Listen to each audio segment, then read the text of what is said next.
Thank you. Oh, looks good. Sounds good.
Welcome back, everyone. I see some people slowly walking back into the room, and hopefully, we can attract, if we make a lot of noise, some of the people from the coffee break back into the room because I think you're slowly coming back from the roundtables. Welcome back. I hope you had some good sessions, some insightful, sharp roundtables, heard great things. I heard that there were some good discussions that were being had. And hopefully, and mostly, I hope that you're ready for this very next high level plenary session that we have, which will be all about tech for transformation on accelerating industrial innovation. So I'm very much looking forward to having this discussion because we also know that it's so important that we accelerate industrial innovation as fast as we can. We're going to discuss how we do that. We're going to discuss how international cooperation, policy, and private sector action can sort of come together to also make sure that we scale clean technologies faster and more fairly. Now, as always, as I've said, we've made it tradition to start each session that we have with the remarks of a youth representative in our midst. So I'm very delighted for the one that we have today because he will share more on the role of technology and innovation within the transition to a green industry. He is the coordinator of the Youngo Energy Working Group. May we have a big round of applause, everyone, for Pedro Sereno. And then when you're here, Pedro, I would say the stage is all yours. I will put this one ready. So once more, everyone, a big round of applause for Pedro.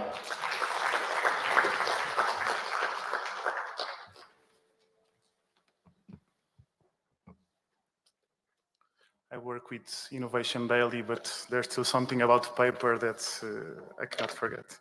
Thank you. So, good afternoon to all distinguished guests, excellencies, and colleagues, and above all, to all the young people here in the room, the ones who will live with the consequences of the decisions made by policymakers here today and in the years ahead. We all know the numbers. Right now, we are on track to 2.7 to 3 degrees of global warming. That's nowhere near the below 2 degrees we all committed in the Paris Agreement. And that alone should worry every single person in this room. That's why today's panel is so important. Because industry, the backbone of our modern economy, is responsible for roughly 1/3 of global emissions. And we are trying to transform it, while facing trade fractures, growing geopolitical tensions, and increasing industrial competition. Just look at what's happening right now in some countries where some leaders nearly derailed the solar and wind industries. It's clear the world needs to stand strong and send a united message. We must act boldly and fast. What must we do now to build real support for clean energy and a fair green transition? Because this is not just about cutting emissions from chimneys, it's about reimagining how we produce, how we consume, and how we share value across geographies and generations. Green industrial transformation is not a luxury, it's a necessity. For economic resilience, for energy security, and for climate justice. Let's stop pretending that change is expensive and start admitting that inaction is unaffordable. Because we are not on track. Progress is too slow, too uneven, and too disconnected from what communities actually need. So yes, we need to accelerate. Because if innovation keeps concentrating wealth, excluding the vulnerable, and bypassing the global south, then we are not transforming. We are just reinforcing old inequalities with new tools. So let me offer 3 ideas built on the voices and feedback of thousands of young people across our global network. First, we need to invest in skills. Green industries can't grow without green talents. Yet, millions of young people, especially in the global south, still have no access to training in clean energy, circular economy, or green tech. If we want inclusive industrialization, we need to prioritize education, reskilling, and local capacity, especially for women and marginalized groups. Programs that train young leaders to teach and mobilize their own communities and peers, like Irina's iAct peer educators, is the kind of bottom-up solution that we need more of. Second, we need real technology transfer. The energy transition is not a tech problem anymore. We already have technologies that could help cut 70% of the world emissions. What's missing is scale. And that only happens when we collaborate across sectors, across borders, and across levels of society. Too many solutions are stuck in labs or exported without considering local realities. We need better bridges between R&D and real life, between innovators and communities. And that means funding local innovating ecosystems, sharing patents and know-how, and treating the Global South not as passive users, but as co-creators of this technology. And third and last, we must get serious about enforcement. In many cases, we don't need more agreements, more targets, more acronyms. What we need is just to uphold the good ones that we already have. Take the Paris Agreements, the carbon markets, or the ESG frameworks. The problem is not ambition, the problem is implementation. And if we don't enforce what we sign, we lose credibility, and most of all, we lose time that we don't have. Now, I wouldn't show up here with just tasks to assign randomly, because the good news is young people are already doing their parts and are ready to do more. Right here in this room, I see some of the brightest, most dedicated youth I've ever met. Every day, beyond their jobs and their studies, they are working on real solutions. They are building the future already. But we are not here for photo ops. We don't want to be used as tokenism. We want trust, we want responsibility, and we want real seats at the table. So, as we move toward the G20 and COP30, this is your moment. Bring youth into design, not just consultation or development. Fund our ideas, support our ventures, help us scale what works. Not just for markets, but for people. Thank you, UNIDO, for kickstarting this partnership, for giving us a space and a voice.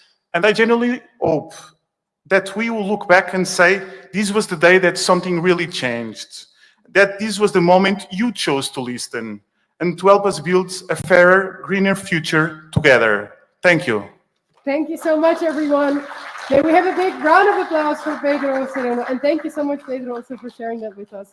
I was writing along with you, and I think one thing you said is also very clear, which is that inaction is unaffordable, right? I mean, we know that taking some action, it costs some, and maybe it's expensive, but the price tag of not doing anything is the biggest one we can have.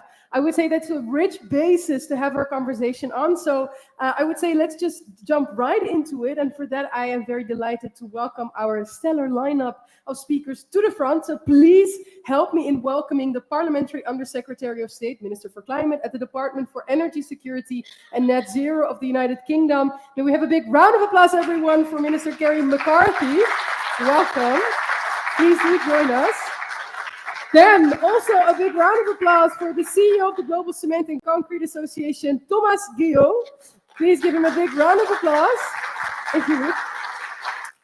And then also a big round of applause for the Executive Director of RAND 21. A big round of applause for Rana Adib.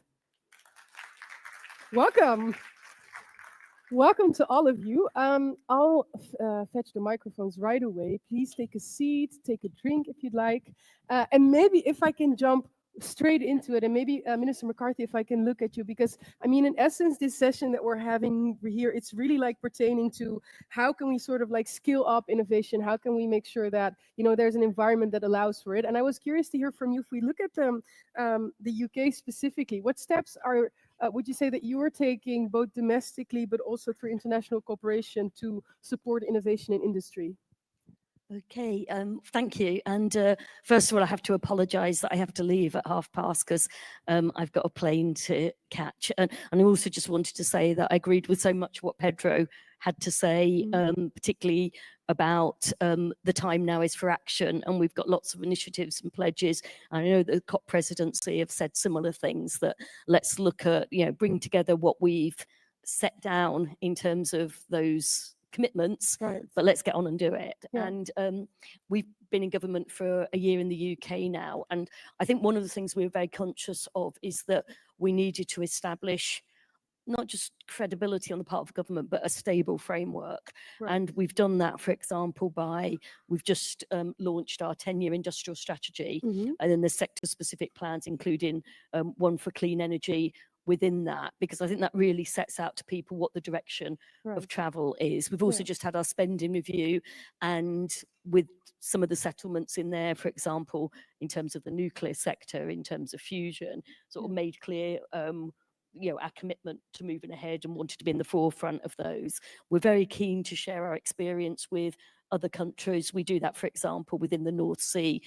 We're very good at offshore wind and in that the rollout of that, but also things like the financing mechanisms for it, like the contracts for differences. So share that expertise, talk to other countries. In some ways, it means that they don't have to do the hard work again in developing what then works. We can sort of like learn from each other in that sense. And in terms of international collaboration, we just had London Climate Action Week, and there were so many events there, whether it's talking about what's happening in terms of technical innovation and the science side, or in terms of the financial innovation to make sure we leverage that private sector finance in. So we're very keen to build on that work, and we're doing it in various ways. For example, with the hubs that we've got with Brazil, with the IDDI that people probably heard about this week, and lots of other initiatives. And I mean, that's like an amazing lineup also just of examples of the work that you're doing. I mean, whether it's domestically, the 10-year plan you mentioned, or indeed all these sort of like cooperative projects that you have with other countries. If we are to extrapolate some of those insights, right, that you learn along the trajectory of doing all that work, what insights would you say could be relevant also for other countries developing their own sort of technology pathways? Well, I think there's two angles to it. One is where you can learn and in some ways borrow from other people's experience, or almost have like templates for how you do things, or try to have clear definitions, clear measures of things. That's good. But then there's also that every country is different. The context is always different, and to sort of build upon your own strengths, and in some ways sort of having a clear-sighted view as to what you want to do as a country, and not try to compete with other people that are far better placed to compete in those sectors is a good starting point, I think. And developing those country platforms is a really important part of then getting that investment in. That's a good one. That's one that's been recurring as well, the importance of country platforms in that sense, but also then respecting the individual sort of like nature of countries. I'll be back with another question for you, but just in the meantime, briefly, I wanted to go to Maguio, if I can go to you from your perspective in the cement and concrete sector. How would you say that the industry is at the moment collaborating more effectively with governments and global partners to sort of deliver solutions where they're most urgently needed? I think you need to put it on. I mean, I'm also supposed to work in technology. So yes, it's like your legitimacy sort of now. I'm joking. No. Oops. Maybe first, before we go in this discussion of collaboration, just to highlight, what technology is for the cement industry, and how does it work. So, I mean, in the cement industry, we have defined actually a roadmap at global level, where we identified actually the different levels to go to net zero. And what we are saying is that the transition is possible, is feasible. It's actually happening in many cases. But we have to appreciate how these 7 levels, which are full of technologies behind, how these technologies are actually implementable at national level, at country level. So we had actually launched a net zero accelerator where we cooperate with every countries around the world, I mean, the one that wants to cooperate with us, to understand how each of these technology can be played locally, right? And that's quite important, because when you talk about change, I mean, when you think that we have only 25 years in the transition, you need to understand, what are the technologies that will play in this 25 years. So what we have done in place, and this is quite unique in, I think, in the trade association type of things or sector association, we have a innovation platform. We have actually 3 innovation platform. On each of them are about collaboration, cooperation, be it from a public side, universities, or private sectors, startups, right? So no, sorry. You want me to go quicker?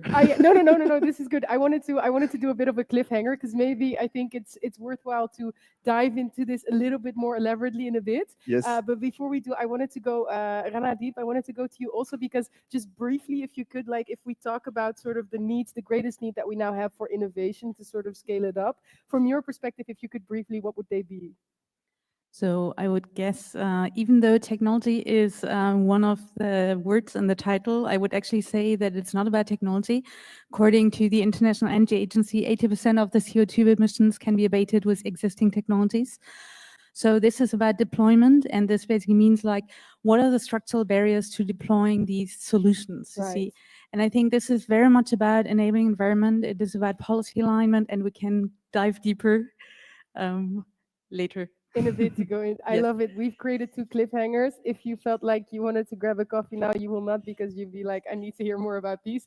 Minister McCarthy, I wanted to go to you for a final question because, I mean, when we talk about all of this and sort of cooperating and having different actors sort of join together, what role would you say can industrial and energy hubs, they have been mentioned here and there throughout the dialogue so far, but what role can industrial and energy hubs play in accelerating clean tech deployment in the global south specifically? I would be curious to hear from you, and also how governments can make most use of them. Okay, yeah, so I mentioned the Brazil Hubs program, I think, which is a good example of a mechanism that can help accelerate the deployment of clean energy. And it's as much about benefiting local communities as it is about the economic transition. It's a partnership between the UK, Brazil, and UNIDO, and it's sort of developing a new model of country platform.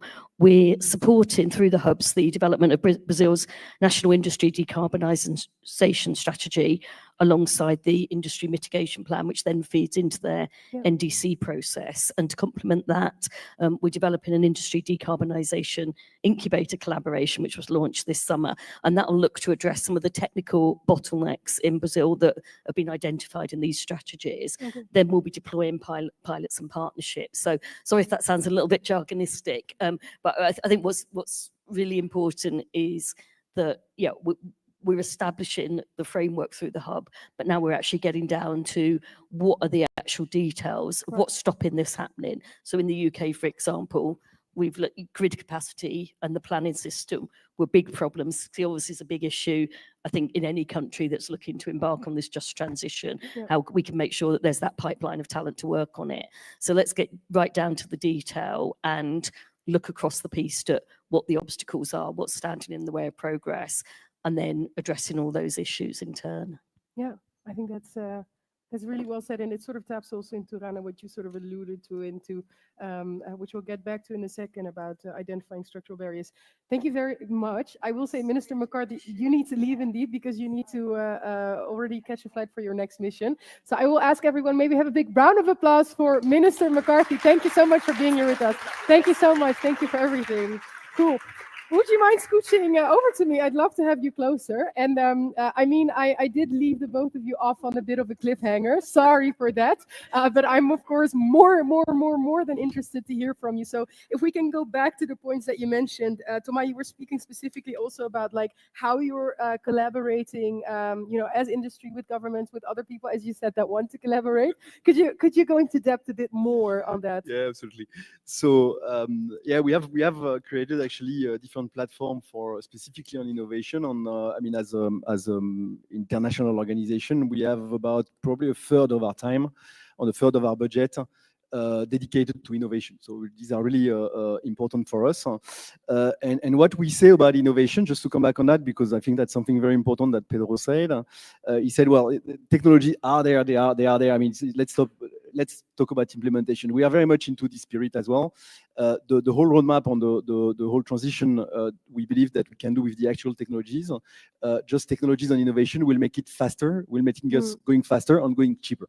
Right. Yeah. So innovation is essential in the sense of going faster and going cheaper. But yes, with what is existing today, we can make it work, providing that the context on the what we call enabling conditions, right, are there. Right. So how do we do? We have 3 platforms, I was saying. The first one is with universities.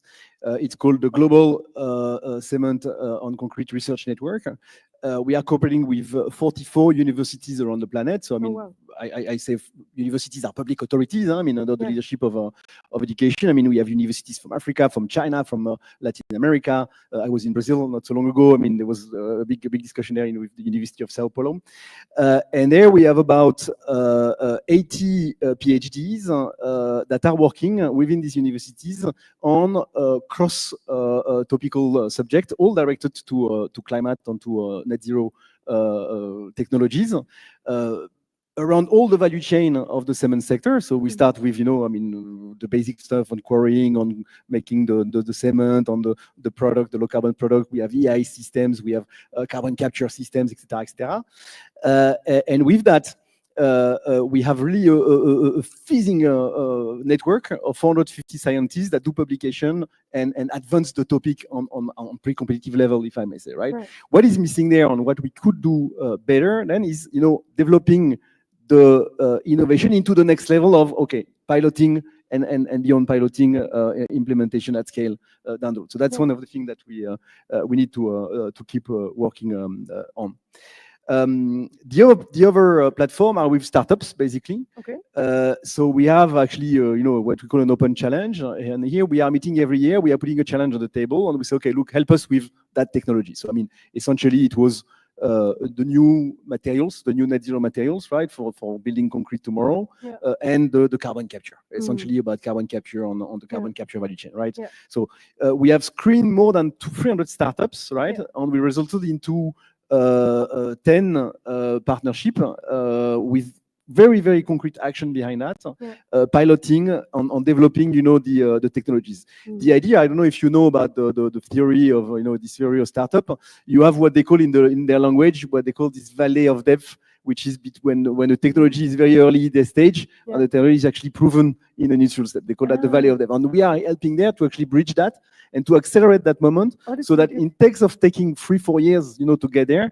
In 1 year, in 2 years, we can really make it happen on make it work. You right? help them bridge. We help them bridge exactly. Gap. Okay. Exactly, and that's a very important part of the development. So universities, startups, and the third one is also with startups, but with startups that have a little bit less, let's say, mainstream technology. And there it's really about nurturing, and it's more about, the development on making sure that the industry gets interested with certain startup.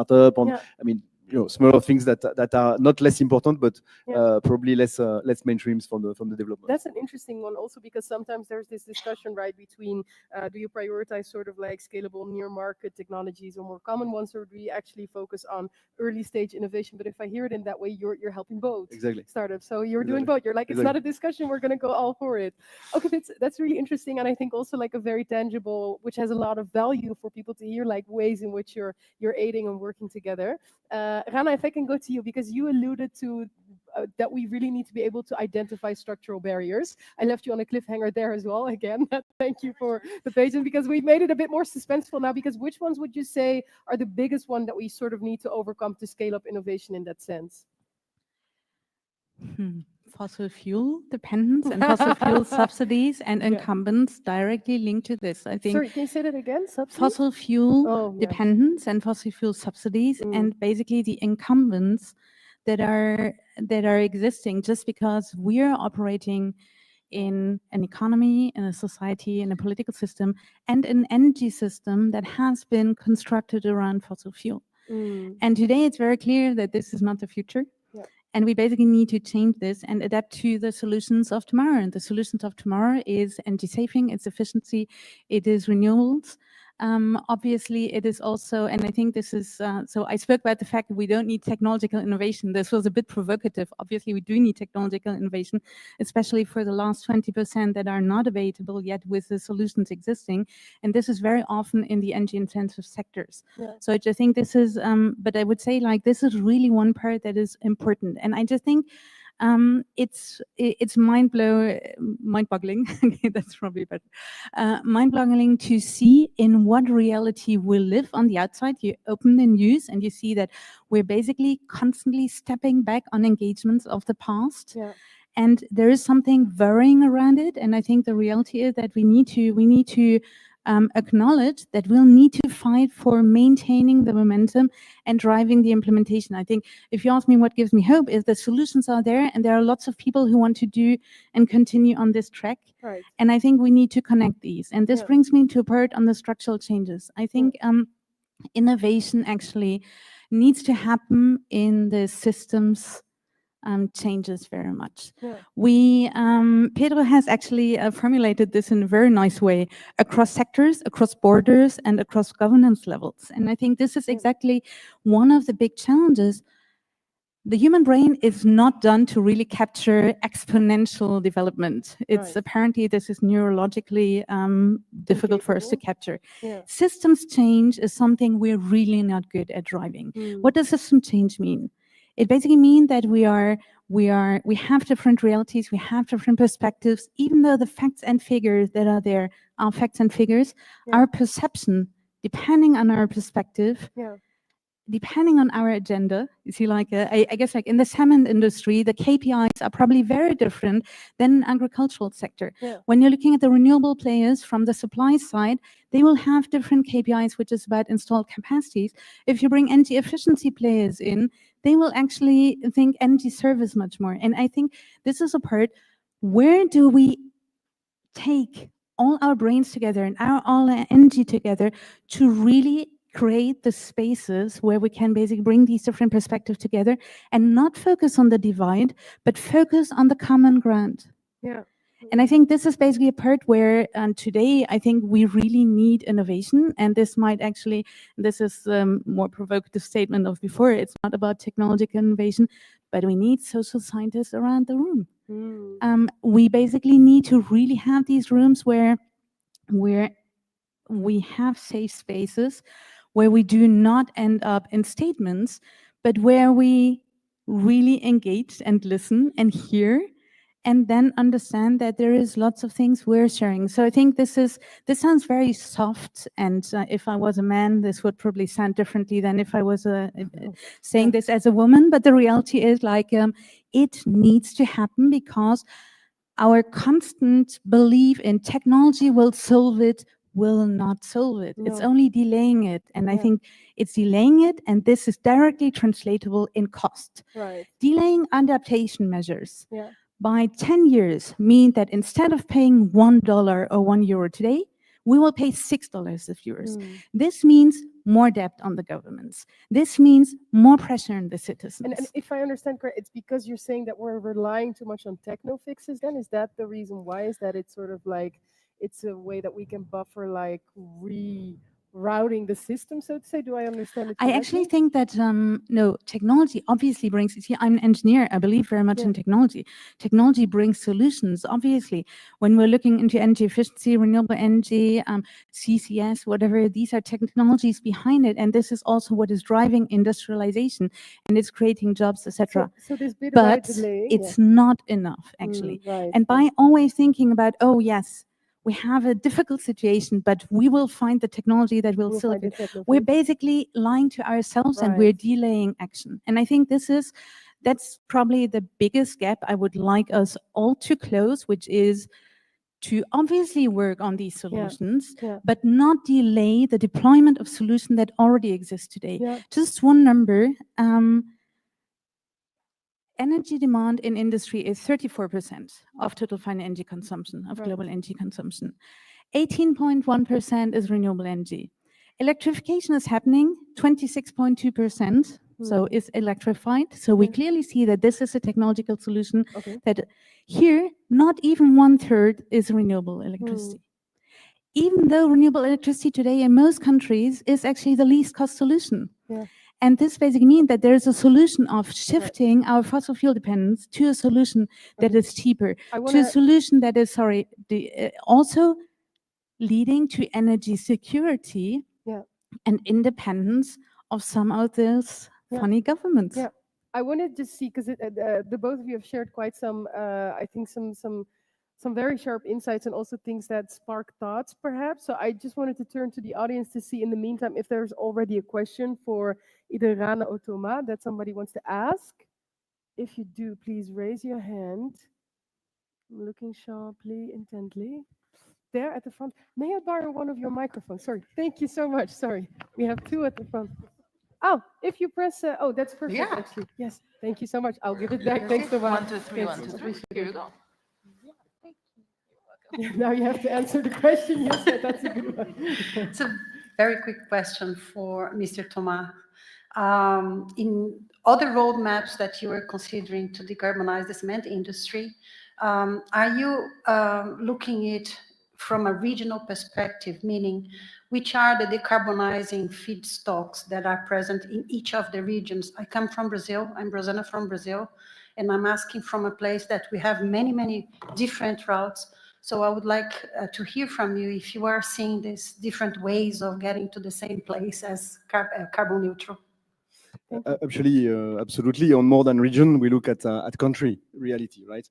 I mean, a lot of the issues in the transition, at least from the sector where we operate, are related to what we call the enabling environment, right? The legislation, basically.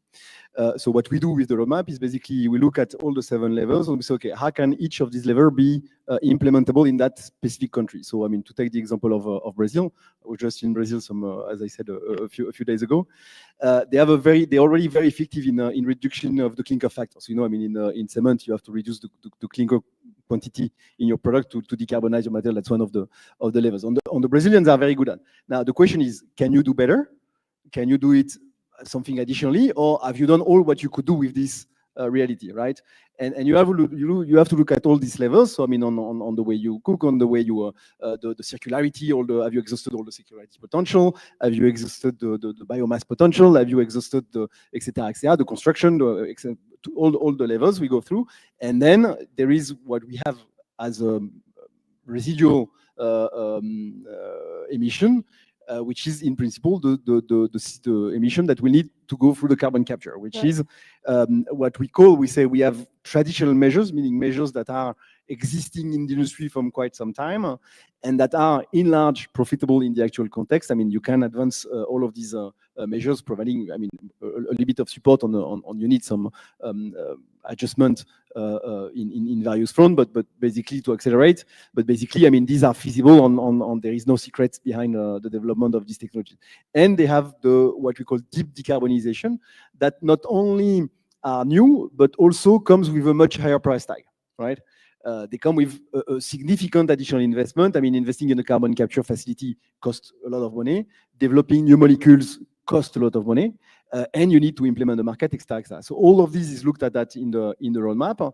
And then we look and we derive from that actually how can we accelerate and how can we actually help the Brazil to go faster. Another example, again, we can take Brazil on circularity, for example. And we'll talk circularity afterwards, but you cannot develop a circular model, particularly not in developing countries, if you don't have a circular legislation that goes with that. Not only a circular legislation, but an enforced circular legislation, right?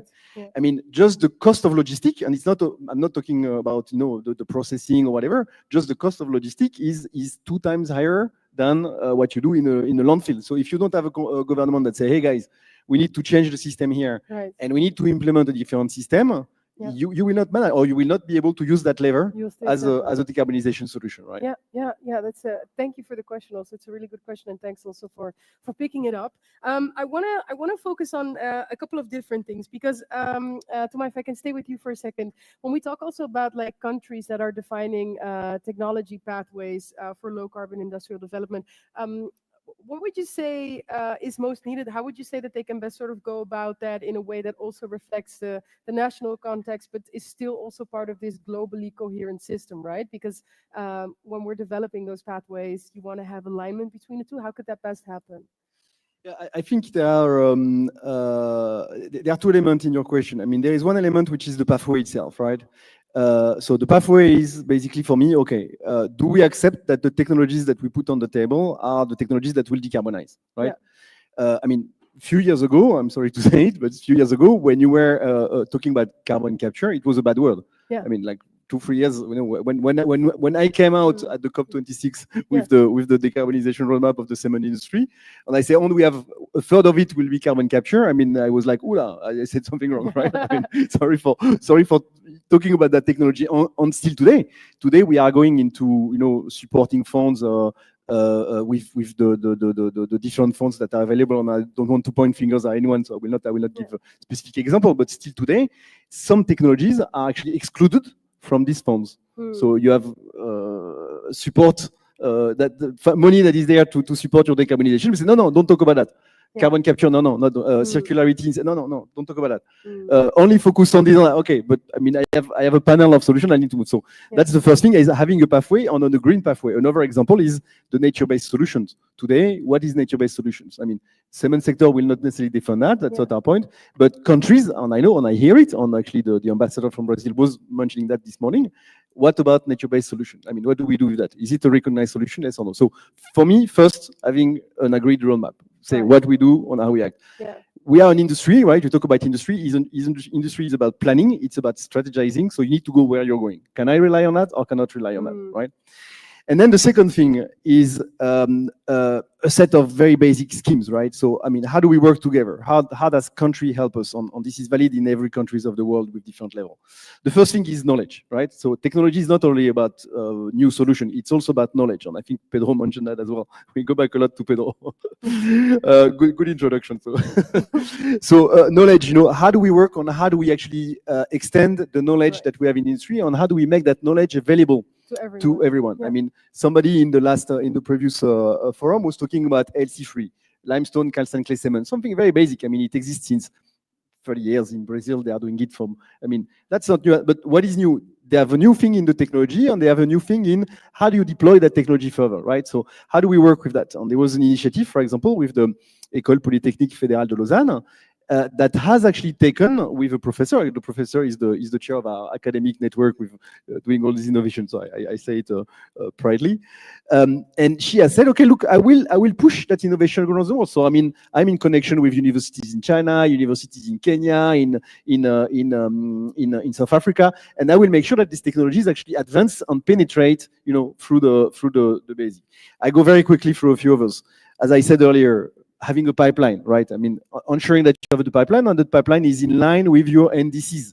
I mean, it doesn't help me if I do a roadmap for cement in Kenya, and then the Kenya comes and do not put any of our measures in this NDC. It doesn't help me, right? It helps no one. It's a pity. Especially as developing countries, often, I mean, the weight of cement, because it's construction, right, is very heavy in their footprint. And just because I'm going to do a short recap in between, because it's a lot of points that you're sharing. First of all, it's being clear on what is the sort of like pathway that you're taking. And it's interesting what you said. I don't know if it's, I'm also curious from the both of you to see how you look at it, but indeed, it made me think of what you said earlier, and I think with carbon capture, I think the fear of a lot of people was, of course, that it would be this sort of like amazing holy grail that we sort of like push all our commitments onto, and then we forget the structural work. So how it's a complex reality, because everyone's also like very careful with what do we sort of like, where do we sort of like bet our eggs in which basket, so to say. But you're saying you need to be clear about what the metrics are that you're taking, and you need to also be able to share all that information with each other to sort of like come together. And you wanted to add another one. I have actually a few more, but I mean, oh no, go ahead. No, it's good. Yeah. No, the next one is certainly the finance, right? Yeah. So I mean, how do we go on how do you enable? And again, this is also has to do with the you know, having the view of a little bit what you said on making sure that you bet on the right technologies, and that you have your you know, money, public money, going into the right things. I mean, you know, in France, because I'm French, so there is a debate. There was a debate last week in the Parliament over does France needs to invest more in green energy or not, or should we actually shift to nuclear? Will the green energy be more expensive? I mean, very interesting debate, right? But I mean, it's well, everybody has an opinion. I don't have particularly one on France. I'm not working with the French, so I better stay You're being very diplomatic and smart about it. Stay over that. On the last thing is, and I think that's important. It's all the policy dialogue, and that's for me. It's something that is. I wouldn't say missing, because there is a lot of platform, and maybe there is too many platform where we are talking about that. But the importance of countries coming together in the breakthrough cement, in the climate club, thanks to UNIDO. I mean, UNIDO is doing a fantastic work on all that, on bringing countries together and saying, look, guys, we're going to talk about technologies, we're going to talk about legislation, and we're going to help you to actually implement legislation, regulation that will help these technologies to. It doesn't even mean that, I mean, it will be more expensive. I think you said it, huh? What we don't pay now, we'll pay later anyway. So yes, there is a notion of fair transition, of course. Who's paying? Fair enough. But at the end of the day, circularity, again, circularity is more expensive. Do you want it? Do you not want it, right?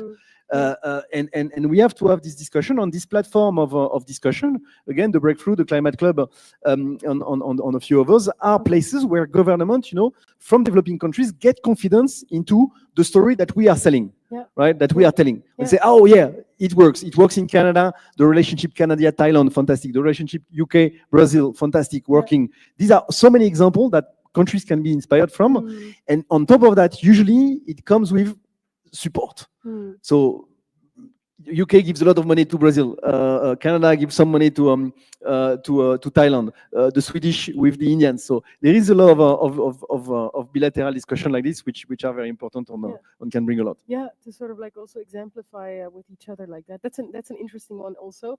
Rana, I wanted to just ask, do you want to come in here, and also from your side, how do you look sort of at also countries trying to pave the way forward in that sense with technology pathways?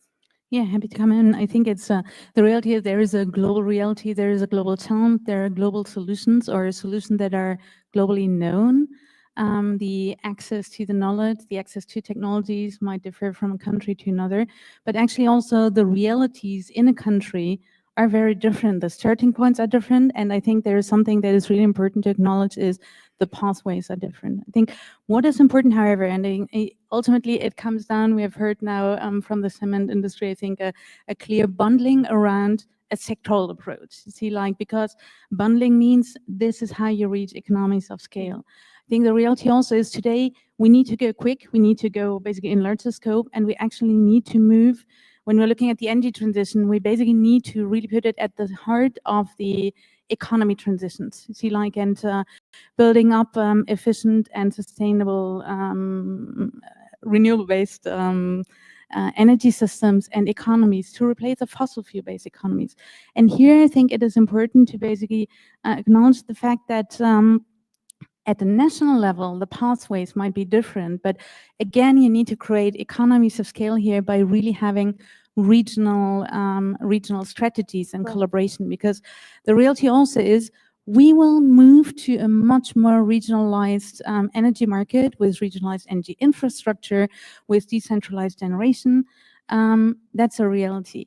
What also comes along with this is when we're speaking about green industrialization, we also need to think about where are the markets. And the markets actually of tomorrow are not exactly the same markets of today. It's just enough to look at population growth. And I think this already means that some regions can really build on this opportunity, but it also means that with the industrial policy, and so alignment, I guess, between energy policy, industrial policy also goes to trade policy, to finance policy, to currency policies, to really develop regional markets, because this is the reality. We will not ship around the fuels in the same way as we're doing today, because this will not be, it will be less a fuel-based energy economy. It will be an electron-based energy economy. It will be more regionally. This does obviously not mean that there are not in particular sectors where you have like a globalized supply chains, you see, like, so this is also something that is very clear.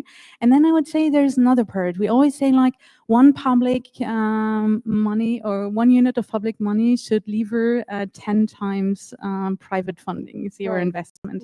The reality it's around 0.8, I think, that it's levering today. So we really have a big gap here. But what I think is really important, because ultimately we're thinking about creating the business opportunities, which also means like creating markets. And here we have, I think, something which we're not looking enough into is bundling the public tools and policies with really bundling the energy demand side, and so off-takers, you see, at the regional level in industrial hubs, to really create the market for let's say, electric mobility, renewable energy, investment, batteries, manufacturing, and so on, because public procurement is really an important tool to also send very strong signals to businesses and industry and to engage in the transition. Yeah. And I think this brings me to another part, which I think, regardless of how we bundle, whether it is along the supply chains or in a sectoral way, or at a regional level, or in industrial hubs, what is important is bring all stakeholders around the table and really do this in a planned and coordinated way. And I think that's also something where the only way of addressing short-term structural barriers is actually to also think about what is our longer-term goal and how do we basically walk there together, where are the synergies, and where do we not only create project-based business opportunities or business cases, but really something that is creating an ecosystem where we can build a new renewable-based economy. Renewable-based economies, as opposed to anything else, indeed, also in that way. Thank you so much for sharing. We're almost approaching the end of this panel, but we do have some room for some questions from the audience still. So are there any other? I see a hand rising here. Maybe we can use that very fancy schmancy way of turning those microphones on. So please go ahead. And the brief for everyone keeps it also to you guys. The more questions we can still tackle. So please go ahead. Thank you so much. This is Marco from SBTI with a question for Thomas.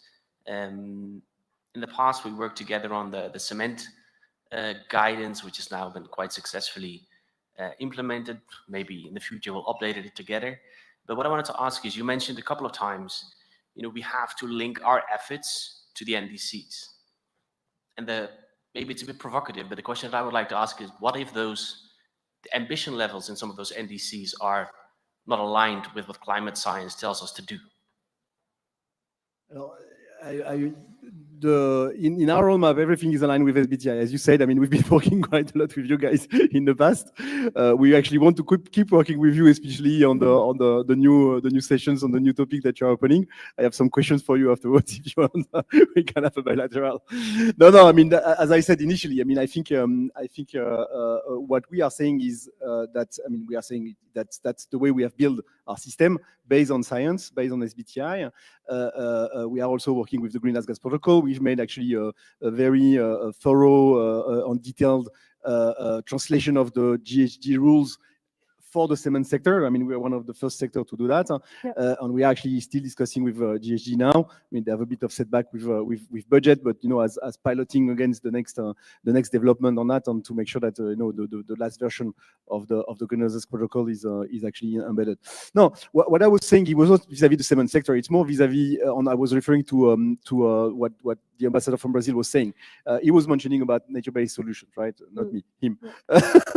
And I say, okay, do we have that? Yes or no into the system, right? But I believe it's up to me to decide. I mean, that's not what I'm saying, but I believe that what I hear, because we talk about regionalization on country-specific stuff, I hear more and more countries from that part of the world, the developing world, that say, hey guys, we believe that nature is something positive. And again, I'm not advocating for them. We believe that we should have an understanding of what nature can play and whether this is a business case for us as it is. I'm an economist, and I say, listen, I mean, is nature a natural resources? Something that you can build on, maybe, but again, I mean, I'm not into that. We are in our roadmap, everything that cannot be emitted, limited on neutralized by different is then with carbon capture, which might be a little bit expensive for some of the developing countries at this stage. Let me just see. Is there another question in the room also? For either one? Yes, in the back. If you could maybe come. Oh, you have a microphone in front of you. Please go ahead. Thank you very much for the useful insights. My question is that the energy transition would require a lot of innovation, and that would require itself a lot of hardware startups. So I myself had my own hardware startups in the renewables. But one thing which I have noticed is that the investment and funding in the hardware startups is very difficult to get. So what has to be done in this to create a right ecosystem and a right investment for startups in the hardware domain in renewable energy? Sorry, could you, it's because of the echo in the room, it was very hard to understand. Could you maybe repeat the last question, sentence, your question again?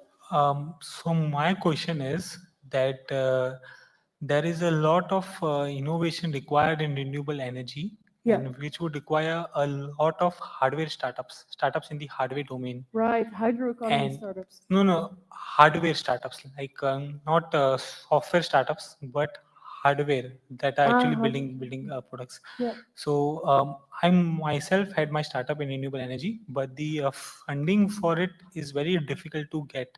So my question is that what type of environment should be created that such startups would get the right amount of investment and funding?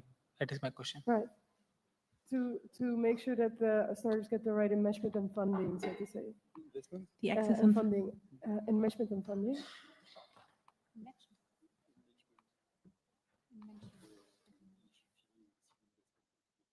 Seed investment, okay. To be honest, this is like, so I'm not at all an expert with regard to this, so I think what is very clear is, and you are working with startups, probably, what we clearly see, so one of the members in Rental on New Energy Nexus is specifically working with startups, and very often it is, I think, again, in sectoral way, at the regional part, it is about knowledge exchange, etc., but then it is also about bundling it and making matchmaking with investors and private sector very often, who is actually then interested in mainstreaming these solutions into their business cases.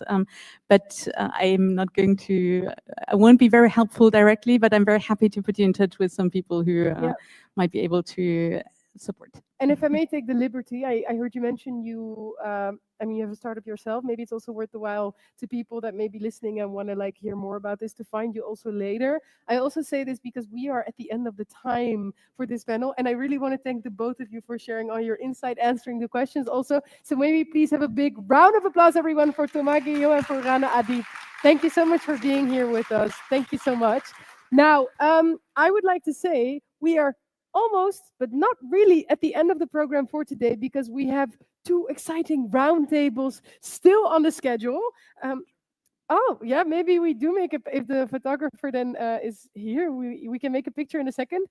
While you guys just wait here for a second, I will mention important information about the roundtables, because the roundtables that we have taking place in a second is Roundtable 3, which is on Coalition Catalyst, Forging Innovation Ecosystem through Industrial and Energy Hubs, and Roundtable 4 is on Circularity and Innovation in Critical Materials for Sustainable and Resilient Energy Transition. Again, I will say it's a first come, first served basis, and there is limited capacity. So make sure to be there on time. They are from 4 until, right now until 4:30, so make sure to do that. And also very important to mention, tonight we have the reception in the Mozart room, so if everybody can make sure that they are there, it starts at 6 o'clock sharp, so after the roundtable, please go to the Mozart room. It's in the restaurant where we can have some drinks, we can discuss all the great insights that we've had, and look back on this first day of the Global Green Industrialization Dialogue. For now, I want to thank you so much once again, and then we'll see each other at the reception, I'll say. Thank you so much. Thanks.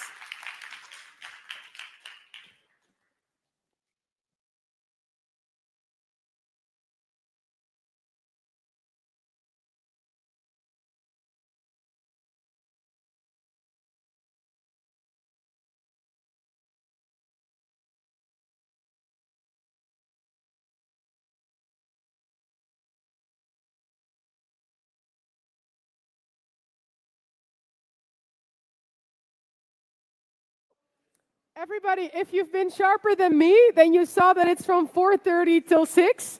So please note that the roundtables are from 4:30 till 6. So right after, you can come straight to the reception in the Mozart room in the restaurant. Okay, good luck and see you in a bit.